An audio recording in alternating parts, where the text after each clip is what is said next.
నిన్నెందుకు నమ్మాలమ్మా? ఒక టెనెంట్ వచ్చాడు, రెంట్కి అడిగాడు, కుర్రాడు, అక్క కదా అని వంట కూడా కలిపి పెట్టండి అన్నాడు. నువ్వు రెంట్ ఇంకో 1000 రూపాయలు 2000 ఎక్స్ట్రా వసూలు చేస్తావు, నేను మంచిగానే ఉన్నా అడ్వాన్స్ మేడం. తీసుకుంటావు. సో 2 months రెంట్ సరిగ్గా పే చేయకపోతే వీడేదో తేడాగా ఉన్నాడు, ఉత్తిని బేవర్స్ గా తింటున్నాక రెంట్ ఒక వచ్చినట్టున్నాడు. నెల పే చేస్తూ పే చేసిండు, ఒక నెల పే చేయలేడు. ఇక అదేనమ్మా, జాబ్ లేదు 1-2 కదా, months ఇక సరిగ్గా అన్ని అని continuous ఒక ఊరు నుండి continuous గా వచ్చాడు ఒక 2 months చెప్పేసి pay మేము ఇంకా అన్ని చేయకపోతే చూసుకున్నాం మేడం మంచిగా. కంటిన్యూస్ గా 2 months పే చేయకపోతే వెకేట్ చేయించాలి కదా, నువ్వు ఎందుకు వెకేట్ వెళ్ళినాం చేయించావు? మేడం, మస్తు చాలా చెప్పినా మేడం తనకి వెళ్ళిపోండి ఇంకా ఇక మీ ఆయన వేరే ఎక్కడ వాళ్ళు- ఉంటాడు? మీ ఆయనకి చెప్పొచ్చు కదా, అక్కడే లాగి బయటికి దోసేస్తాడుగా. మొత్తం ఇప్పుడు వరకు జరిగినటువంటి ఈ కథ అంతా కూడా మీ ఇద్దరి మధ్యనేనమ్మా, మూడో కంటికి తెలియదుగా. తెలీదు అది కథ. మీ ఆయనకి ఏం చెప్తున్నావు, రెంట్ ఇస్తున్నాడా అంటే? ఇస్తున్నాడని చెప్పినాం మేడం. సరే ఇప్పుడు ఏమో ఇతను అంటే నీకు ఇష్టమా అమ్మా? అవును మేడం. అంటే ప్రేమ ప్రేమ దోమ? ఆయన అంటే ఇష్టం మేడం. నేను కాదమ్మా, బాగున్నాను. ఇప్పటిదాకా నువ్వు మాకేం స్టోరీ చెప్పావు? అతను వెనకాల పడ్డాడు, అతను తిరిగాడు, అతను ఇద్దరం టీనేజర్. ఇష్టపడ్డాం మేడం, ఇద్దరం ఇష్టపడి ఇప్పటిదాకా అదే అది చెప్పావు. ఉమ్. తర్వాత ఏం మాట్లాడుతున్నావు? అతను అంటే నాకు ఇష్టం అండి అంటున్నావు. అప్పుడు నువ్వు ట్రాప్ చేసినట్టే కదా పిల్లోడిని. లేదు మేడం, ఫస్ట్ అతను ఉన్నాడు, ఆయనకి ఇష్టం ఉండే చేసినాం మేడం. అన్ని అయిపోయినాక ఇప్పుడు నాకు ఇష్టం లేదని చెప్పేసి సరే ఇష్టం మాట్లాడుతున్నాడు. అన్ని చేసావు, అన్ని చేసిన తర్వాత అతను మోసం చేసినట్టు మాట్లాడుతున్నావు. అసలు మీ ఇద్దరి మధ్యన ఫ్రెండ్షిప్ అనే అనుకుందాం, ఏదో షిప్ అది. మీ ఇద్దరి మధ్యన శారీరక పరమైనటువంటి కలయిక ఉండాలి అనేటటువంటి కోరిక ఎవరిది? తనకే ఫస్ట్ వచ్చింది. ఎప్పుడది? నాకు రాలేదు సార్, బర్త్డే నాకు రాలేదు అసలు. ఉన్నాయి నా దగ్గర నాకు అన్ని రాలేదు సార్. వీడియోలు ఉన్నాయి. గులాబ్ ఇప్పుడు జామ్ తెచ్చిచ్చి చూపించమంటే ఆ చెప్తాను గులాబ్ ఇప్పుడు. జామ్ తోనే స్టార్ట్ అయింది సార్ ఇదంతా. నా దగ్గర అన్ని సరే, ఈ వీడియోలు గులాబ్ జామ్ ప్రూఫ్తో సహా కావాలంటావు కానీ వచ్చినాయి. అందులో అంటే ఏం కలిపావు? గులాబ్ జామ్ లో అసలు ఏం కలిపింది అడగండి సార్ ముందు. గులాబ్ జామ్ లో ఏం కలిపావు? మొత్తం ఇద్దరం మత్తుగా తీసుకున్నాడు, అది ఇది కలిపేసుకొని తాగేసి పడుకుందామని చెప్పాడు, ఇక చేసిన మేడం. మరి ఆయనకు ఒక్కదానికి ఒంటి మీదే బట్టలు లేవట, మరి నువ్వు నీ సంగతి ఏంటి? నీకు కూడా లేవా? సరే ఏవో ఫోటోలు వీడియోలు తీసారంట మేడం, ఏంటవి? ఆయన పైన ఒంటి మీద గుడ్డలు గిట్ల ఏం లేవు సార్, అవన్నీ ఉన్నాయి నా దగ్గర, వీడియోస్ మొత్తం ఉన్నాయి. ఇప్పుడు నాకు కాదంటే నేనైతే ఆ వీడియోలు అన్ని బయట అతనికి ఒకటికే పెడతాను. తీసావమ్మా? ఎంత తెగిచ్చావు నువ్వు తెలుసా? అయ్యో బాబోయ్, తెగిచ్చిన ఆంటీ అనాలి నిన్ను. ఇంత విచ్చలవిడిగా మాట్లాడతారా? ఆడదానివేనా నువ్వు? అమ్మ, నీకేం తెలియట్లేదమ్మా? నీ ఏ భర్తకు పాపం తెలిస్తే వీళ్ళ ఏంటి, ఆయన. నీ పిల్లలకు ఛీ. తెలిస్తే ఏంటి? ఇది ఫస్ట్ టైమా లేదంటే పిల్లలు ఉన్నారా అసలు? ఇంతకు ముందు వచ్చిన పిల్లలు టెండెన్స్ తో కూడా లేరు, ఇదే ఓకే. కార్యక్రమం ఏమ్మా? ఇతనే పెంట్ ఉన్నాడు హౌస్ సార్, అనేది అసలు కేవలం ఏం ఈ లేదు. కార్యక్రమాలకేనేమో. పెళ్లి కానటువంటి బ్యాచులర్స్ కి ఇవ్వటం, నువ్వు వాళ్ళతో సరసాలు ఆడటము, అంతే కదా? ఆహా, అంటే ఇప్పుడు ఒకవేళ కనుక అతను ఒప్పుకుంటే నువ్వు పెళ్లి చేసుకుంటావా అబ్బాయిని? ఎప్పటికీ ఉంటాడంట, ఉంటా అని చెప్పాడు మేడం నాతోని. కాదబ్బా, సరే ఇప్పుడు ఆ అబ్బాయి ఒప్పుకున్నాడు అనుకో, నీ ఇప్పుడు మీ ఆయన వదిలేసి ఇతన్ని పెళ్లి చేసుకుంటావా? ఇద్దరం ఉంటాం మేడం. అయ్ సూపర్. నేను ఉండలేను మేడం. ఆదర్శ ఆంటీ. నీకు ఎంగేజ్మెంట్ అయింది. ఇలాంటి కాదమ్మా, వాళ్ళ ఇప్పుడు గురించి ఏం మాట్లాడతావు? అతను పెళ్లి చేసుకుని వచ్చి ఇప్పుడు పైన పెంట్ హౌస్ లో ఉంటే నీకు ఓకేనా? పెళ్లి చేసుకోవద్దు సార్, నాతోనే ఉండమని నీతోనే చెప్తాను. ఉండాలి ఓహో. పెంట్ హౌస్ లో. అవును, నువ్వు వాడు బట్టలు ఉతుకుతూ ఉంటావు. ఇంకా అన్ని ఎప్పుడు ఎలా చేస్తానో ఇప్పుడు కూడా అలాగే చేస్తాను. మరి మీ ఆయన ఏం చేయాలా? చెక్క భజన చేయాలా? నీ ఆయన నీ బట్టలు ఉతకాలి. ఇలా ఆవిడ మాట్లాడతారా ఉతకాలి, ఆవిడ ఏంటండి? బట్టలు కాదు. ఈవిడికి ఏమైనా పిచ్చా వెర్రా? ఏంటమ్మా అసలు నీకేమైనా తెలిసి మాట్లాడుతున్నావా, తెలియక మాట్లాడుతున్నావా? ఇక్కడ ఒక పెద్ద అడ్వకేట్ గారు ఉన్నారు, డాక్టర్ గారు ఉన్నారు. పిచ్చి అనుకుంటే ఈవిడికి చేయండి, పిచ్చే కదండి? తెలియట్లా? డాక్టర్ గారు చెప్పాలి, ఎందుకంటే అంత క్లియర్ గా తెలుస్తుంది. నాకు ఇలా మాయ మాటలు పిల్లాడు. చెప్పి ఇట్లా ఏ చేసి బాబోయ్, బ్లాక్మెయిల్ చేస్తున్నాడు. సిగ్గులేదు, 25 ఏళ్ళు మళ్ళీ ఏదో చిన్న పిల్లోళ్ళ మాడుతున్నావు నువ్వు. మేమే నీ వైపు మాట్లాడట్లే, ఆవిడ అమాయకత్వం వైపు సింపుల్ గా మాట్లాడుతున్నా. చెప్పనా కిషోర్ బాబు, సార్. ఇంకొక 2 years తర్వాత నీ ఎంగేజ్మెంట్ అవుతే కనుక 2 years తర్వాత నువ్వు వస్తావు. అప్పటి వరకు ఇద్దరు ఎంజాయ్ చేస్తావు. అంతే. నీకు ఎంగేజ్మెంట్ కుదిరింది కాబట్టి ఈ అమ్మాయి నిన్ను ముందు వదిలించుకోవాలని పోనివ్వట్లేదు కాబట్టి చూస్తున్నాడు. ఇక్కడికి వచ్చావు గానీ, అవును. లేదంటే ఈ కథ ఇలాగే ఈ అక్రమ సంబంధం దరిద్ర కొట్టుకోవాలి. రెంట్ కట్టక్కర్లేదు, ఫ్రీగా భోజనం వస్తుంది, ఇవన్నీ చూసుకునేటోడు. ఏదో చిన్న పిల్లోళ్ళ మాడుతున్నావు ఏంటి? 25 ఏళ్ళు పెట్టుకొని ట్రాప్ చేసింది ఏంటి ట్రాప్ చేసేది? ఏం చేద్దాం అనుకుంటా అంటే ఇప్పుడు ఆ అమ్మాయి దగ్గర ఫోటోలు ఉన్నాయి కాబట్టి నువ్వు భయపడుతున్నావా? అవును సార్. ఆ ఫోటోలు ఏం పెడితే బహిరంగం చేయమని చెప్పు. ఎక్కడికైతే నీకెందుకు భయం? ఫోటోలో నువ్వు ఒక్కడవే ఉంటావా? ఆవిడ ఉండదా? ఉంటా సార్. ఆవిడది ఎడిట్ చేసుకుందా? ఏమో తెలియదు సార్. అంత దమ్ము ధైర్యం ఉంటే కనుక ఫోటోలు పబ్లిక్ చేయమని చెప్పు. నువ్వు చేసిన పాపం అలా పోతుంది. ఆవిడ గుట్టు కూడా రట్ అవుతుంది, ప్రపంచం అంతా చూస్తుంది. చేయని ఏమో దానికి అంతే, నీకు ఒక దొరికి- దొరికిందంటూ ఇద్దరు బయటపడాలి. ఇద్దరు బయటపడాలి కదా. ఇప్పుడు ఎంతకాలం నడిచినంత కాలం పెంట నడిచిందమ్మా. ఇప్పటికైనా అతను బాగుపడతాను, నేను ఒక శుభ్రమైన పెళ్లి చేసుకుని నా పాపాన్ని ఇక్కడితో కడుక్కుంటాననే ఆలోచన అతనికి వచ్చింది. నీ ఇంగితం ఏమైందమ్మా? నీ ఆలోచన ఏమైంది? నీ క్యారెక్టర్ ఏంటి? క్యారెక్టర్ అనాలా, పిచ్చి అనాలా? పిచ్చి అంటే కనుక పిచ్చి వాళ్ళని చాలామంది అవమానిస్తున్నట్టు అవుతుంది. చాలామందికి పిచ్చున్న వాళ్ళు ఇలాగే చేస్తారేమో అని అనుకుంటారు. నేను రాంగ్ మెసేజ్ పంపిస్తున్నాను సొసైటీకి. ఇది సార్, పిచ్చి కాదు. ఈ పిచ్చి వేరే పిచ్చి. ఇది వ్యసనం. ఇది వ్యసనం. మగాళ్ళు అనేటటువంటి వ్యసనం. ఇంట్లో ఉండేటటువంటి మందు సరిపోకపోతే బయట ఉండేటటువంటి మందు, మీరిద్దరు మత్తు కలుపుకుని తాగటాలు, తింటాలు. నీకు అలాంటప్పుడు పెళ్ళే చేసుకోకూడదు. ఇదొక పైన రెంట్లు ఇవ్వటాలు, వాళ్ళతో కొనకటాలు అనేది పెట్టుకోవాల్సింది. పెళ్ళి ఎందుకు చేసుకున్నావు? ఫస్ట్ అంతా ఆయన కూడా లేదంటే చేసింది ఆయన కదా కూడా అదే సార్, పని మేము ఒక్కదాన్ని చేసినట్టు కాదు కదా సార్, ఆయన కూడా ఇష్టం ఉండే అన్ని చేసినాడు కదా, ఇప్పుడు మీ మళ్ళీ ఆయన కాదని చెప్పి అంటున్నాడు. చేయాల్సింది. అమ్మా, ఇప్పుడు- ఒకసారి మీ ఆయనకు చెప్పి చూడు ఈ మాట, ఇద్దరు ఏమంటాడో చెప్పు. ఇద్దరు కూడా ఈ క్షణం వరకు ఎవరు తీసిపోలే. ఇద్దరు పోటాపోటీ మీద ఏదో ఓ. పనులు చేశారు. ఇప్పుడు అతను బయటకు వెళ్తానంటున్నాడు. నువ్వు ఎందుకు బయటకు పో అనేది ఒక్క అంశం మాత్రమే చెప్పు. అతను బయటకు వెళ్తానంటున్నాడు. ఇద్దరు ఈక్వల్గా పాపం చేశారు. ఎవరికి గులాబ్ జాములు తినిపించారనేది సబ్జెక్ట్ కాదు. ఇద్దరు శారీరక వాంఛతో ఒకరి మీద ఒకరు పడ్డారు, ఒకరికొకరు ఎడిక్ట్ అయ్యారు. అతను ఆ ఎడిక్షన్ నుంచి బయటకు వెళ్తానన్నాడు. నీ ప్రాబ్లమే. ఆయన కూడా ఇదే కార్యక్రమంలో ఉంటారు. నేను ఇలా రోడ్డు మీదకి వదిలే, మరి లేకపోతే 2 సంవత్సరాల పాటు నడిచే ఈ నాటకం అతనికి తెలియకుండా ఎలా ఉందమ్మా? నాకు అర్థం కావట్లేదు.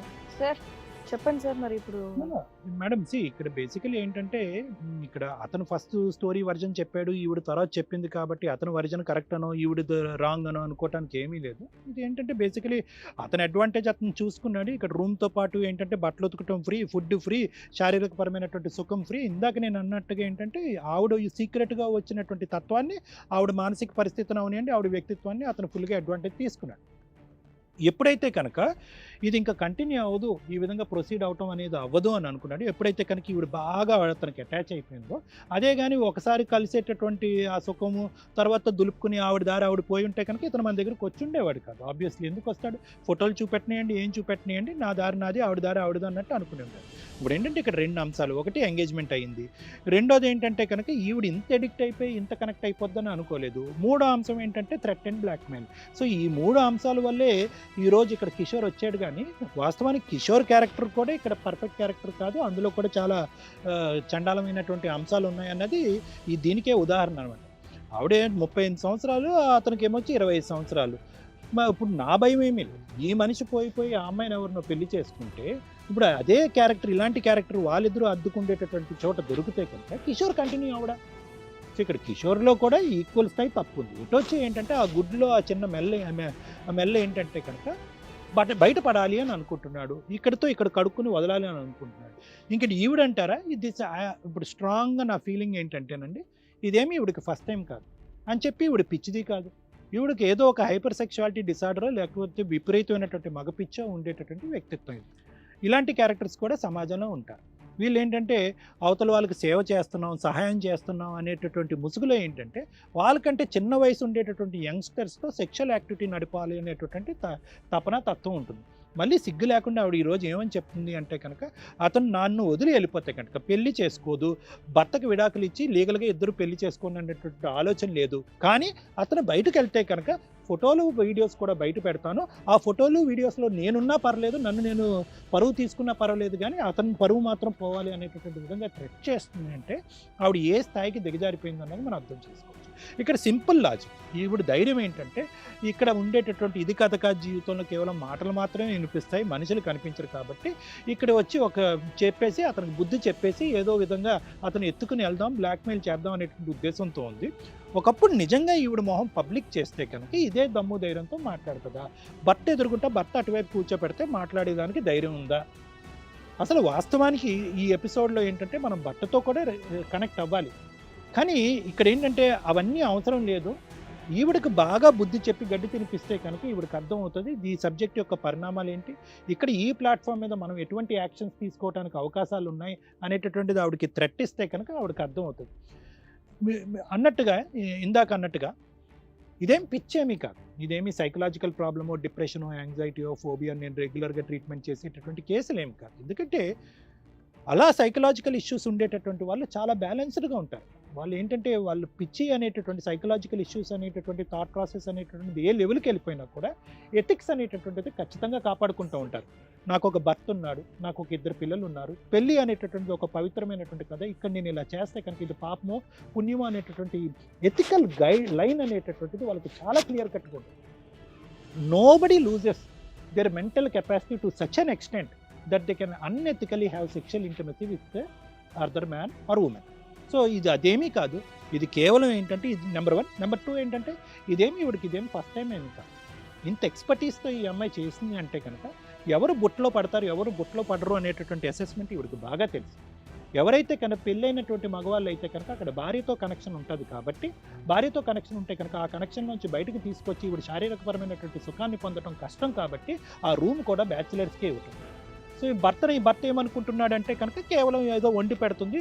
అతను మహానుభావుడు, అతను ఏమనుకుంటున్నాడంటే నా ఉద్దేశం ఏంటంటే అతని క్యారెక్టర్ కరెక్ట్ అయితే కనుక అతనితో మనం మాట్లాడలేదు, చూడలేదు, సరే తల్లిగా ఒక కొడుక్కి హెల్ప్ చేస్తుందనే ఉద్దేశంతో కూడా అక్కడ ఉండుండొచ్చు.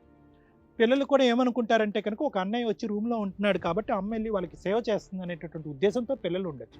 సో అందరికీ ఏంటంటే ఏ విధంగా అయితే కనుక ఒక కథ బయట ప్రపంచానికి చూపెట్టి వెనకాతల ఒక సరసమైనటువంటి అంశం నడిపించాలో ఆ టెక్నిక్స్ ట్రిక్స్ ఇవిడికి అన్నీ బాగా తెలుసు. సో మనం చేయవలసింది ఏంటంటే మేడం ఇక్కడ ఇది ఇంకో లెవెల్కి తీసుకెళ్ళదు. ఎందుకంటే ఈరోజు భర్తతో మాట్లాడితే కనుక ఈవిడ చించిన విస్తర అవుతుంది, రోడ్డు మీద పడుతుంది. అది చెయ్యాలి, అదైనా పర్వాలేదు అనుకుంటే కనుక ఖచ్చితంగా మనం అది చేద్దాం. ఎందుకంటే అతను మానసికంగా ఇది అయిపోయి రేపొద్దున ఏంటంటే వీళ్ళిద్దరు సంసార జీవితం చెడిపోయి పిల్లలు రోడ్డును పడి ఈ పాపం అంతా మనకెందుకు, కానీ ఈవిడ కొద్ది బుద్ధి చెప్పి కొద్దిగా ఆలోచన శైలిని పెంపొందించి ఒక కౌన్సిలింగ్ అన్నది ఇప్పించి ఇక్కడ ఒకటైతే కనుక ఇక్కడ, లేదంటే కనుక మనం క్లినిక్ పరిధిలో చేయాలంటే చేసి వీళ్ళిద్దరి యొక్క ఈ ఇల్లీగల్ ఈ చండాలపు బాండ్ ఇక్కడితో ముగిస్తే కనుక మంచిది పిల్లలకు కానీ అతను కానీ అతని భార్యకి కానీ అందరికీ. హిట్ టీవీ యాప్, ఇందులో short news, live news, entertainment shows, movies, digital magazines తో పాటు మీ జిల్లా వార్తలను కూడా ఫ్రీగా చూడొచ్చు. అంతేకాదు కేజీ నుంచి పీజీ వరకు విద్యార్థులకు స్కాలర్షిప్ కూడా అందిస్తున్నాం. ప్రతి వారం 10 మందికి లక్కీ డ్రా ద్వారా ఒక్కొక్కరికి 10,000 రూపాయలు అందిస్తున్నాం. ఇంకెందుకు ఆలస్యం, వెంటనే హిట్ టీవీ యాప్ ని డౌన్లోడ్ చేసుకుని ఫ్రీగా ఎంటర్టైన్మెంట్ పొందండి. Hit TV app. Hit TV app. Please download hit TV app. Hit TV యాప్ని ఫ్రీగా డౌన్లోడ్ చేసుకొని ఎంజాయ్ చేయండి. మీకు నచ్చిన ఎంటర్టైన్మెంట్ కోసం హిట్ టీవీ యాప్ ని ఫ్రీగా డౌన్లోడ్ చేసుకొని ఎంజాయ్ చేయండి. హిట్ టీవీ యాప్ ని డౌన్లోడ్ చేసుకుని ఆస్వాదించండి, ఆశీర్వదించండి. ఇంతమంది సెలబ్రిటీలు హిట్ టీవీ యాప్ ని డౌన్లోడ్ చేసుకోండి అని చెప్తున్నారంటే ఎంత మంచి యాప్ ఆలోచించండి. అమెరికా అమెరికా అమెరికా అమెరికాలో చదవాలనుకునే వాళ్ళకి విశ్వసనీయమైన పేరు మన శౌర్య కన్సల్టెన్సీ. UK లో 1 year masters, UK లో 1 year masters, 2 years work permit up to 5 years visa. Contact Saurya Consultancy. Contact 89851 89851.